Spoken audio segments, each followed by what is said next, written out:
Fifth day tutorial na tayo. Sa fifth day tutorial, ang gagawin natin is mag 3D na. Ngayon, pag mag 3D tayo, ang kukopyahin lang natin yung tungkol sa yung module. Yan. Tapos yung floor plan. Kukopyahin natin lahat yan. Huwag lang yung tungkol sa dimension, tapos yung letter sa row and columns. Yan. Shift Control C para makopya natin, mailipat sa bago. Yan. Tapos Shift clipboard paste to original coordinates para kung nangyari may gagawin ka doon, may idinagdag ka, i-paste to original coordinates mo, mapupunta rin sa dito sa bago. Yan, paste to original coordinates. Pag sinabing ganyan, paste to original coordinates, ID mo yan, ID. Yan, lalabas yung coordinates. Yan o. Parehas sila doon. I-minimize ko, punta ako doon sa pinagkopyahan ko. Pag in-ID ko ito, ID, yan, parehas lang. Lipat natin. Yan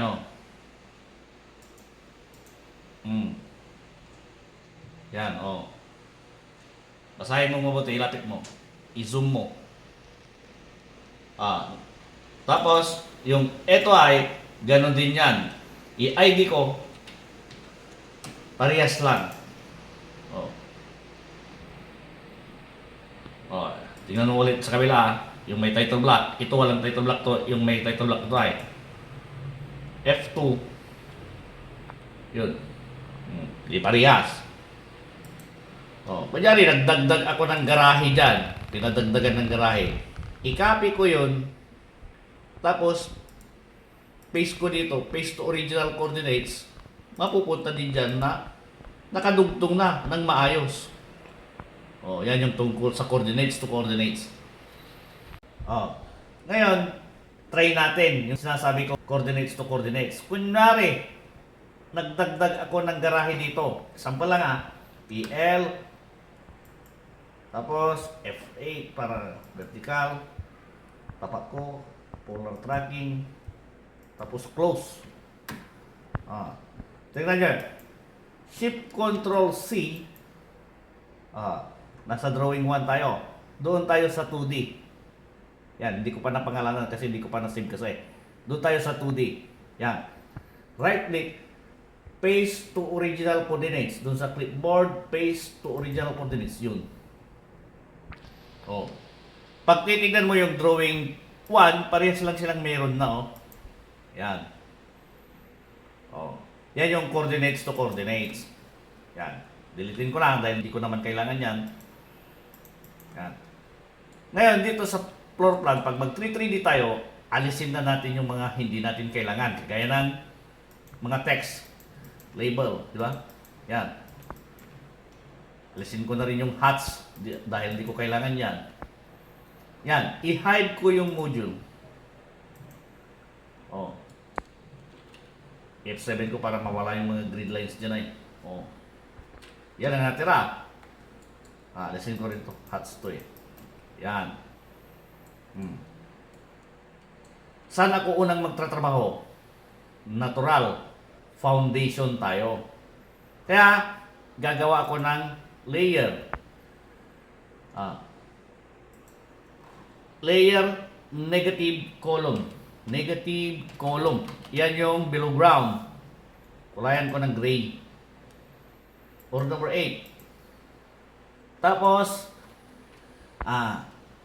footings. Siyempre, negative siya. Kasi nasa below the ground.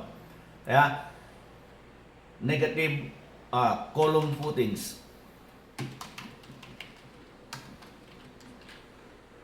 Tapos, ano pa? Negative, yun.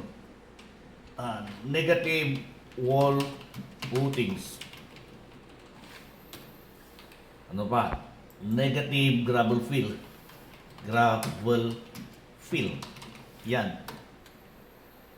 Bakit ako mag-3D ng foundation if sa perspective hindi naman makikita yan? Oh, kailangan sa estimate yan para hindi ka na mag-compute ng mano-mano. Oh, kagaya nitong ginagawa ko nito. To, manual to eh. Yung kinukompute ko nito. Yan. Ngayon, pag sa CAD, nag-3D ka, hindi mo kailangan magmano-mano. Lahat ng kailangan mong computein, area, volume, makukuha mo dyan. Sa survey, ganun din. Oh, hindi na ako nagko-compute ng area. Oh, basta nakaguhit, kailangan ko ng area, hindi ni-rescale yung drawing, hindi blow up, hindi ni-reduce yung size. Actual dimension, makukuha ko lahat yung gusto ko. Kagaya ng latitude, departure, length of curve, coordinates ng beginning of curve, end of curve, bearing and distance, azimuth, lahat ng gusto ko sa survey makukuha ko. Maliban sa pagdidesign ng vertical curve. Sa horizontal curve, lahat ng kailangan mo dun makukuha mo sa CAD. Pero sa vertical curve, hindi mo makukuha yung gagaya ng andito sa loob ng time saver na standard for landscape architecture. Nagamit ko to noon nung nag-thesis ako. Parang surveying to kasi. Ito yung tungkol sa vertical curve yan. Pag nile-layout yan, segmented yan. Dinidesign. Yung distance niya doon mula hanggang dito. Kinukompute yan, bawat points. Kinukompute. Yan yung hindi nakukuha sa CAD. Ito naman yung tungkol sa horizontal curve. May computation pagdating sa landscape architecture. Yan. Pero lahat to nakukuha sa CAD.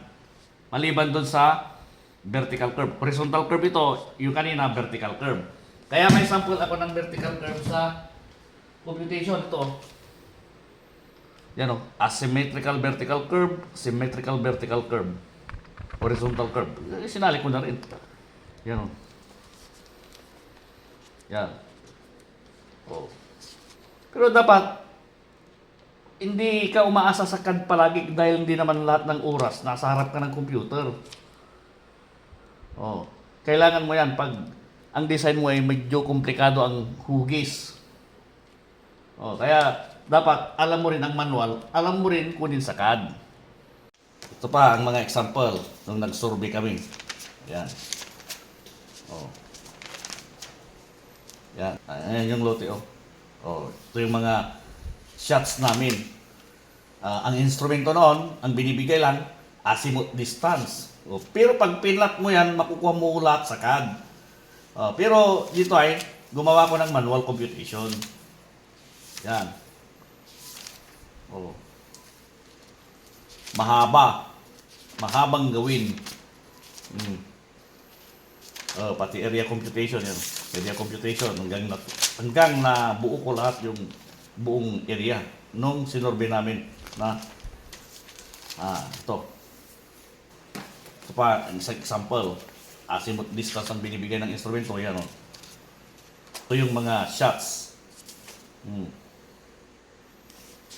Tapos pag kinompute bearing and distance computation, yan o, ang haba.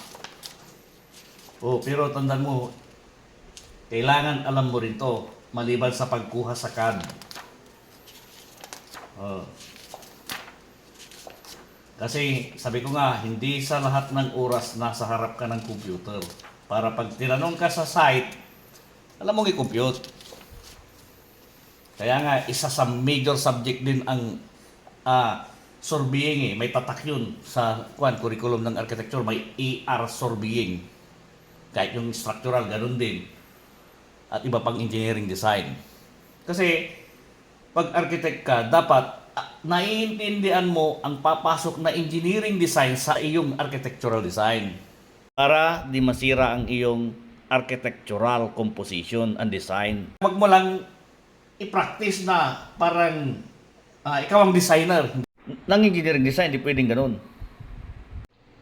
Ngayon, tuloy na natin yung tungkol sa 3D. Yan. I-isometric natin sa view. Saan na ba yung view? Hindi ko mahanap yung view. Right click. Tapos hanapin ko yung views. Yan. Yan yung views. Dito ngayon sa baba ito. Yan. Isometric natin. Yan. Punta tayo sa column negative. Yan. Gawa tayo ng rectangle. Rectangle. Tapos, first corner point, second corner point. Ngayon, shift control copy, click base point, tapos i-copy natin sa bawat column. Kailangan naka-block. Shift control V. Yan. Yung pinagkopihan natin, hindi naka-block yan. Kaya, shift control V din. Yan. Lahat. Enter. Kung ano yung last na command, siya yung papasok. Yun. Enter. Enter. Enter. Enter lang yan, ha? Ngayon, mayroon pa isa. I-extrude ko siya pero papasok ako sa edit reference in place. Click. Enter. Extrude. Kunyari ang depth ko is 0.90. Extrude 0.9. Yun. Pag sinave ko yan, okay, lahat sila meron na. Yan yung block. Naka-block siya eh. Ngayon, lagyan natin ng footings. Column footings. Yan. Column footings, gawa tayo ng rectangle. Tandaan nyo, bawat kanina nasa column ako, ngayon nasa column footings ako. Kaya bawat ginagawa ko, lumilipat ako ng layer kung ano yun. Yan. Click rectangle ha. Gray pa rin siya. Ngayon, ano yung dimension ko? Kunyari, 0.90 siya. Gawa ko ng line sa gitna. Gitna yan, midpoint. Offset ko, offset. Kunyari, 0.90 kaya 0.45. Nasa gitna ako eh. Between ng 0.90 di 0.45. Yan. Saka ako mag-offset. Offset ulit, pero yung rectangle na. Offset through, letter T. Yan. Click. Yun. Yan. Pag sukatin ko yan, DI, 0.90 yan. Yan. Ngayon, Shift Control C, ganun ulit sa ginawa ko, yan, click, delete, Shift Control V. Yan. Copy lahat. Yan.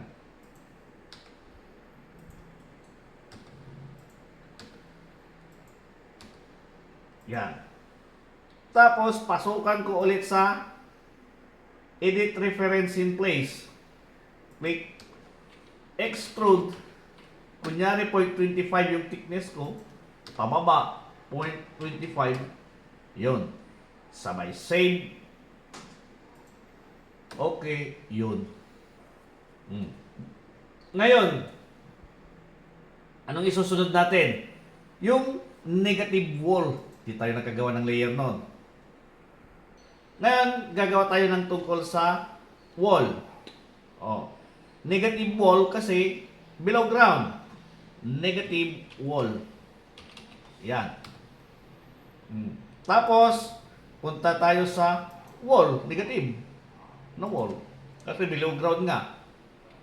Tingnan mo, nag-iipon-ipon yung mga negative. Pag hindi mo nilagyan ng negative, makikihalo dyan. Tapos, alphabetical na siya. Ang hirap maghanap.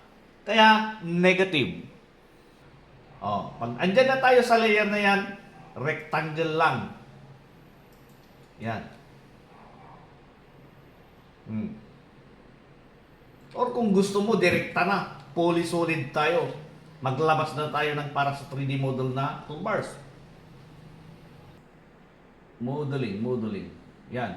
Click modeling. Ah, dito tayo. Yung gaya ng sinabi ko nung unang mga tutorial ko. Yan. Oh, polysolid. Ayan o. Polysolid. Nasa wall ka.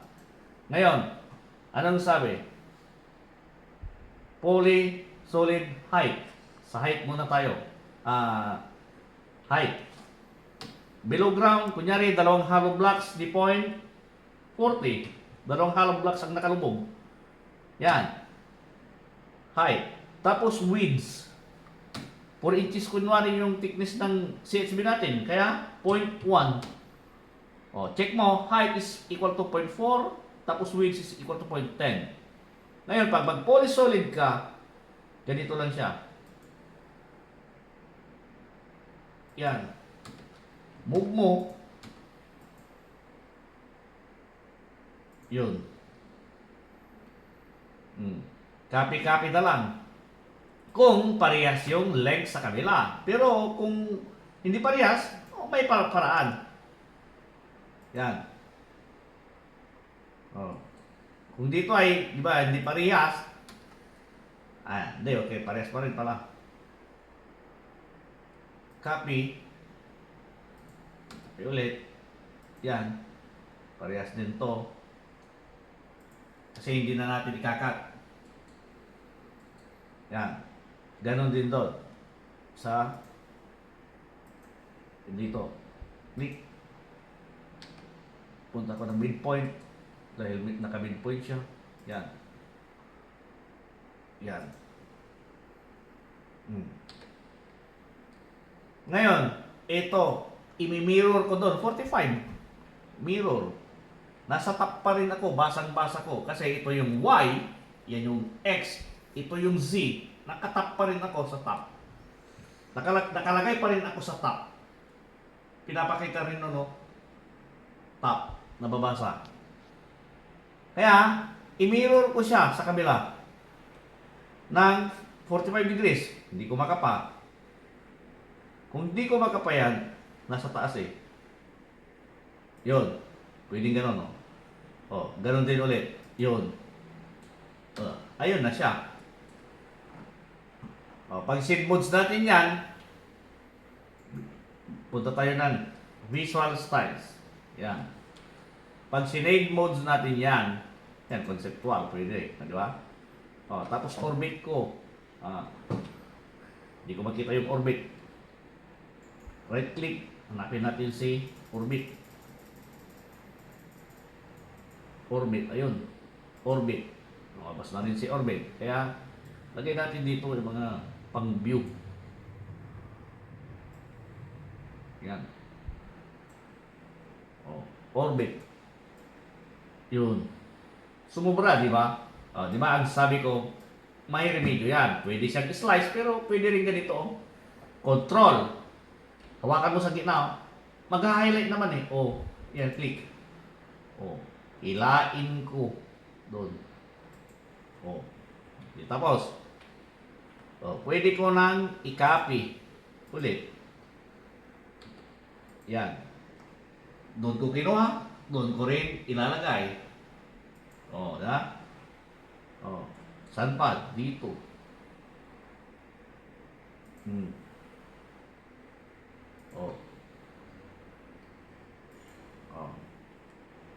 Yan.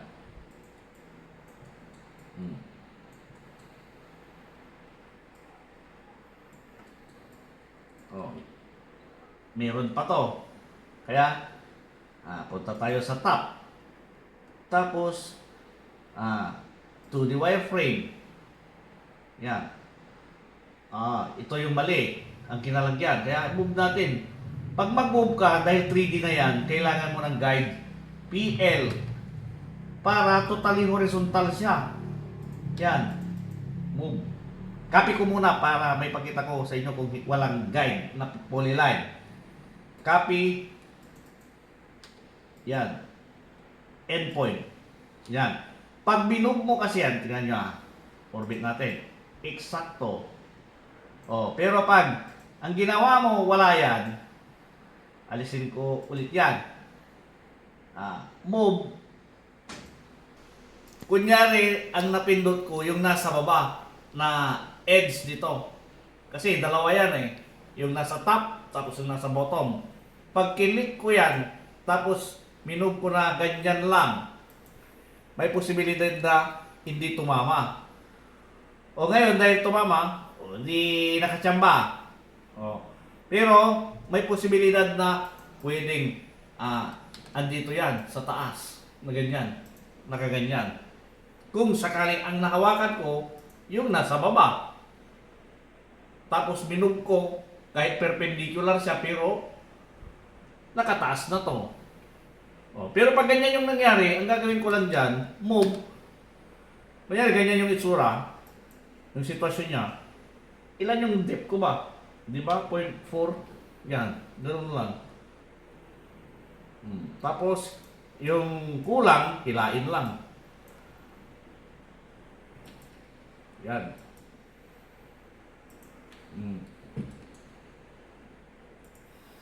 Hindi mo basta-basta mahahawakan yan kung nakatalikod. Kagaya niyan, no?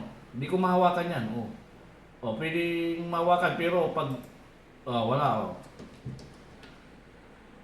try natin ulit. Wala. Kaya, kailangan hindi yung naka-hide. Kailangan nakaharap siya. Kaya, control, tapos click, yun. Lumabas na yung red. Tapos, click ko sa edge na to para ma-extend hanggang dito. Yan. Ngayon, halos patapos na. Kaya lang, dinaan kita dyan para maipakita sa iyo yung ibang command. Ngayon, may iba pang paraan dyan sa paggawa ng negative wall. Yan. I-isometric natin. Ganyan. Tapos, i-hide natin yung negative wall. I-off natin yung negative wall. Yan. Pag na-off, kapihin lang natin yung mga wall. Kasi ang gagawin natin is negative wall. Huwag yung flooring. Flooring yung blue eh. Yan. Shift select para unselect. Na-unselect ko yung floor. Ito yung mga wall. Ngayon, ang kukopyahin ko, yan. Yun. Baka may maiwan. Yan. Kailangan yan. Shift select para ma-unselect. Yan. Tapos, click yung wall. Kung wala na, copy natin 12. 15 gawin natin 12. Yan. Ihila natin yung kailangan nating i-close. Yan. Ihila natin. Ganun. Yan.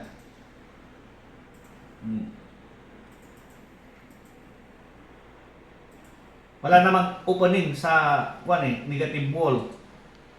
Pag nasa taas na ng NGL, yun. Magkakaroon na ng opening para sa mga pintuan. Yan. Pero sa below ground, hindi. Kasi pag nagtabon ka dyan, yan yung harang sa embankment. Lalo na pag different elevation yung floor. Yan. Ngayon, gawin nating negative wall to. I-on na natin yung negative wall. Yan. Tapos, extrude. Extrude, dalawang hollow blocks kaya 0.40. Yun. Tapos kagad, di ba? Compare mo doon sa nauna. Yan. Anong gagawin ko dyan para walang maiwan? Yun. Pag niyun ko yan, mabubuo siya. Yan. Mas mabilis to. compare dito. Lalo na yung gagawa ka pa ng rectangle, kagaya ng naunang sinabi ko at bago tayo pumunta dito pero hindi na natin ginawa yun. Magre-rectangle ka tapos extrude pa baba. Rectangle isa-isa. Doon ay mas mabilis to. Compare mo sa paggawa nito tapos yung sinasabi kong nauna. Delete natin to dahil hindi kailangan. Mas okay pa yung mas mabilis gawin. Naka-union na. Ito hindi pa naka-union. Pag kailangan mo ng area, kailangan mo ng volume, hindi pa siya naka-union. Kaya doon ka sa mabilis na gawin. Yan, alisin ko lahat. Ilan yung move ko kanina? Move 12. Kapit ka agad. 12, 12. Yan. Pag shade modes mo yan, pares lang. Yun. Orbit natin, ikot-ikutin natin yun.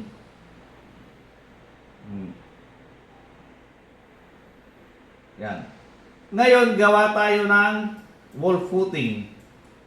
Nilagay ko na sa wall footing yung layer. Copy ako ulit. Isa sa pinakamabilis natin paggawa din. 12. 12 yung ginamit natin kanina. Nung ginawa natin yung tungkol sa wall. Ito, negative wall. Boundary lang natin yan. BO. Yan.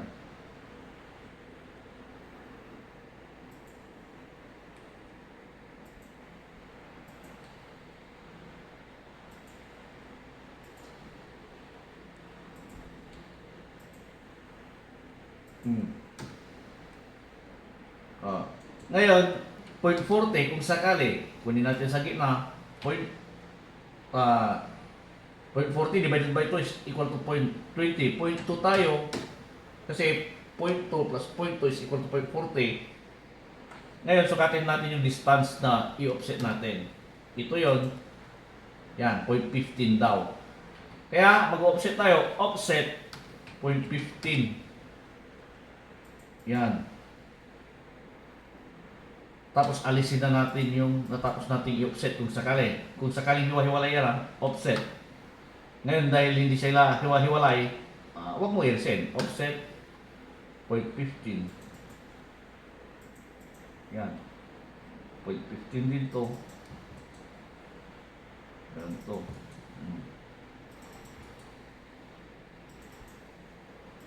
Yan.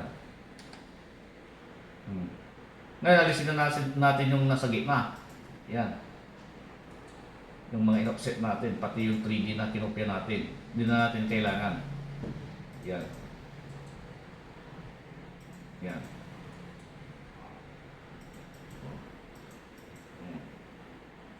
May offset pa. Offset. Yan. May lines na naiwan. Yan. Ngayon ito, stretch natin para kumanto ng tama. Yan.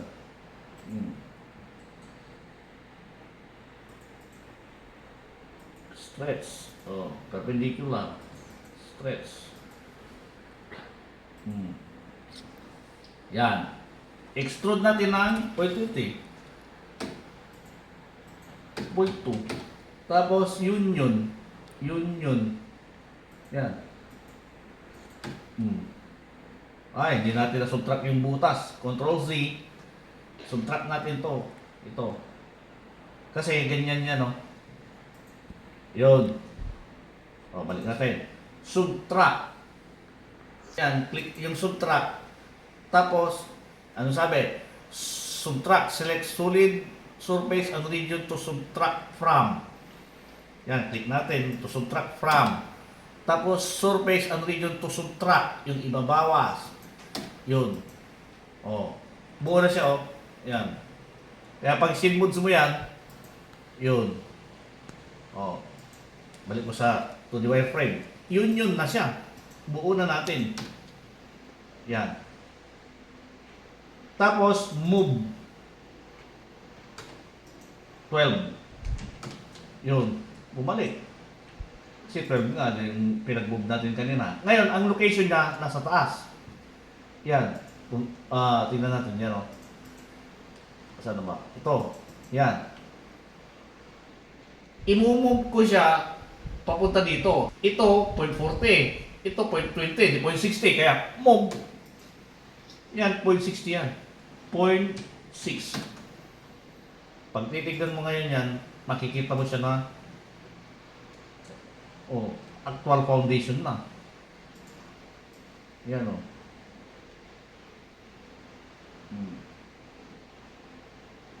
Yan.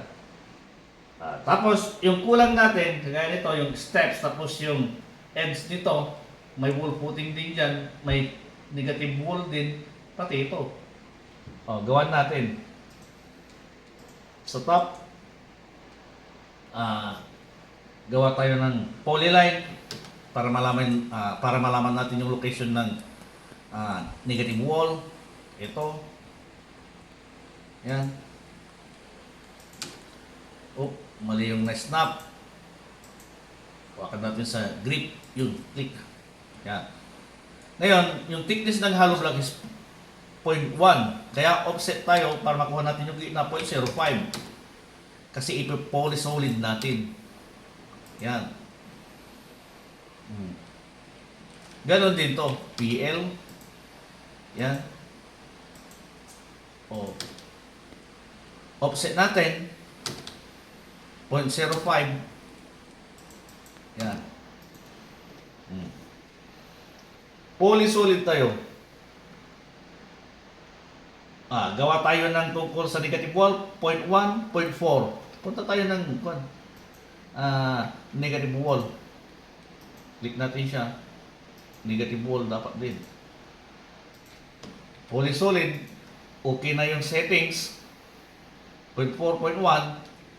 Enter, select object na. Yun.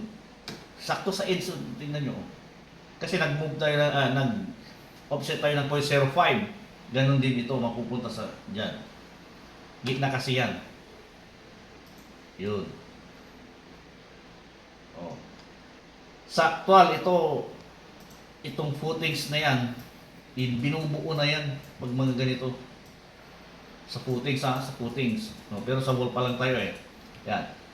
Balik natin sa top. Punta tayo ng wall footing. Dahil wall footing na tayo. PL. Punta tayo sa gitna. Ito yung wall mo eh. Gitna din yung paggagawan natin ng wall footing. Yan. Gitna. Shift between 2 points. Ito, para makuha yung gitna, click, yan. Ganon din dito, corner eh. Shift mid between 2 point, sabi, first point, tapos, second point, yan, click. Tapos doon nag-end sa may kolong. Yan. Polysolid ulit tayo. Height, palitan natin yung height 0.4 ay 0.2 tapos width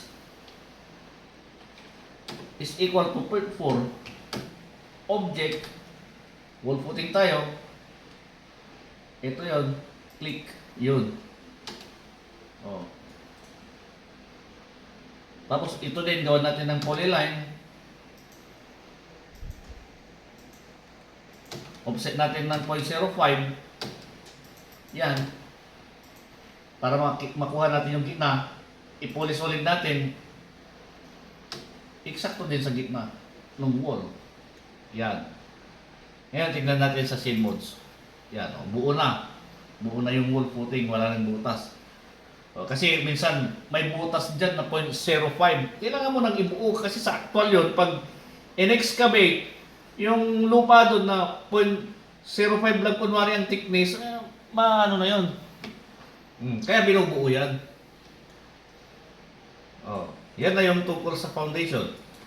Pero hindi pa ito tumama eh. I-move din natin ito ng ilan ito? 0.20, union muna natin. Union para mag-combine yung wall footing, move. Yan. Ilan? 0.60. Mababasa mo din eh kung tama o mali eh. Balik tayo ng negative wall. Negative wall. Union natin siya. Union. Yung wall. Negative wall siya sa layer. Yan. Move. Pag dinikit natin yan, ang pag-obserba natin yung corner kasi dyan natin makikita kung kunyari ayaw mong mag-compute.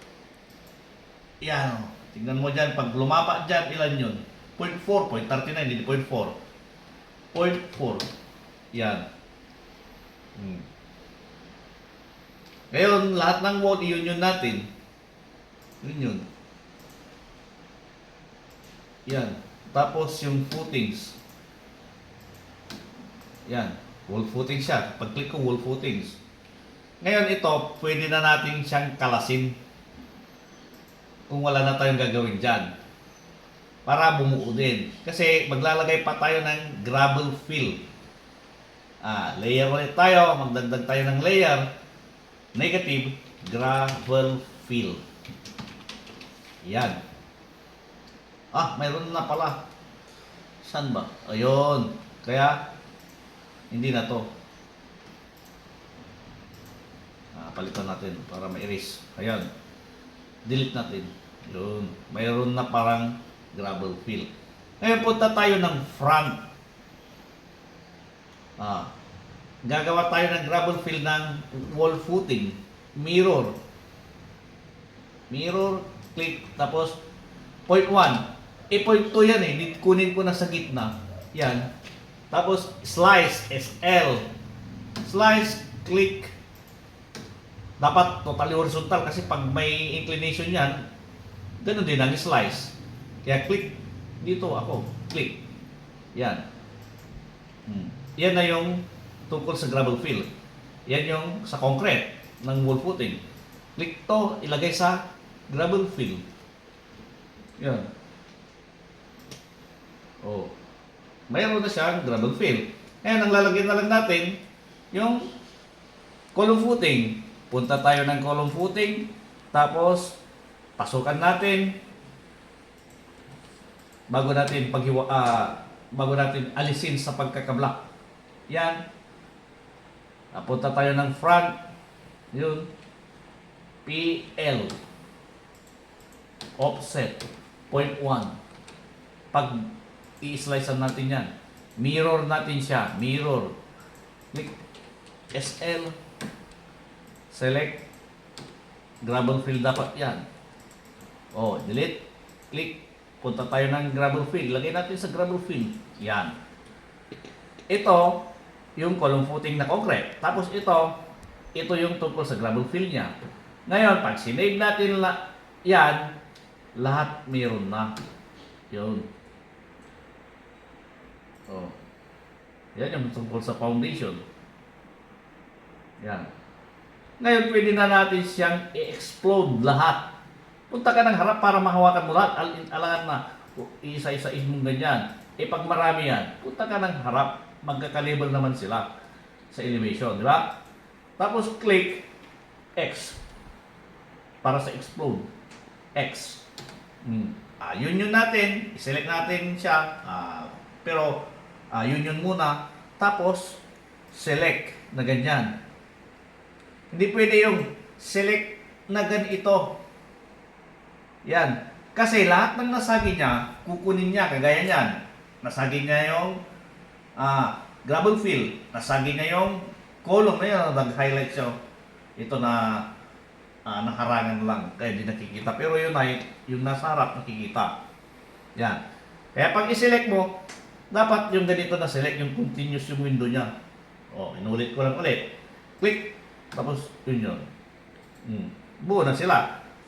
Ngayon, ang union naman natin yung tungkol sa gravel fill. Kaya, click union, select, yun. Buo na sila. Yan.